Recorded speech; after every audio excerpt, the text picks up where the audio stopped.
Hey gamers, Coach Avery here to help you improve your game knowledge in League of Legends. Today's lesson will cover something that everyone knows about, but not everyone is using to its full potential: wards. By the time this workout is over, you will understand basic warding versus situational warding and knowing when to use which one. Do you find yourself being caught out and ganked successfully despite always putting down your wards?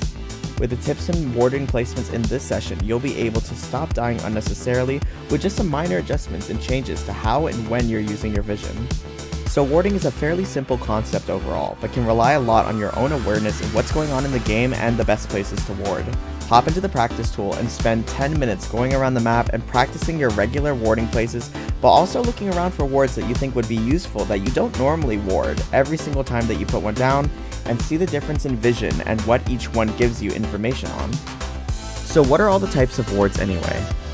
Warding is a deployable unit that can be used to get vision from the fog of war over a portion of area. There's multiple variations of wards, and each one of them has their own similarities and differences. Totem and stealth wards become stealth after a couple of seconds of being placed. A Farsight ward is a blue ward that can be bought from level 9 and onwards, and it has an indefinite lifespan and can be placed from a safe range, usually bought by carries. A control ward is a ward that reveals camouflage champions and stealth traps. They also reveal and disable enemy wards. While an oracle lens is a sweeper drone that sweeps the surrounding area, revealing stealth wards and traps, usually bought by the support and jungler to control vision. Upgrade to a sweeper or Farsight ward at level 9 for your respective roles. Warding in League of Legends is essential for winning games and offering vision control for your team. Providing vision helps the team make proper decisions on what to do when objectives come up. Have an idea where the enemy team can be headed, or what route the enemy jungler is taking so your team doesn't get early ganked. Denying vision is very important too, as it forces the enemy team to play safer and respect the other team's decision making. A great way to practice these things is to try bringing along a friend or two into a custom game and practice warding in places you feel like would offer your team the best outcomes for victory. Warding seems kinda crazy, right? The amount of vision and information you can gather is only limited by your imagination. Really look at the differences of information you can get from using wards in unique and creative ways. You may even come up with your own ward spots, but remember to think about the pros and cons of putting down a ward in a certain spot. Warding is important for every role, but depending on the role, each will take a different warding alteration. For example, junglers tend to always switch to sweeper trinkets on their first back to base, while a support will take a sweeper after completing their quest on their support item. The general goal is to try and get as much vision for your team as possible while denying the enemy team theirs. If you pay attention during the laning phase, you can actually see where a lot of the players will go to ward.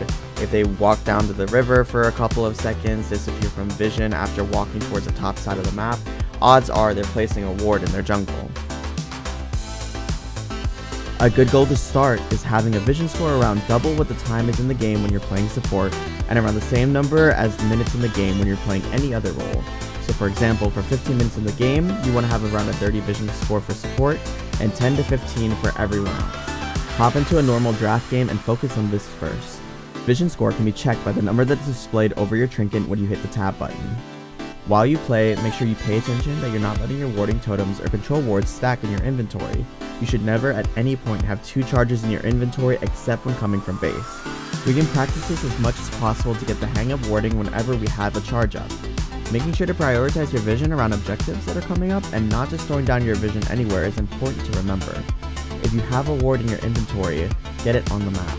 Holding onto your wards is wasted information that could potentially save you.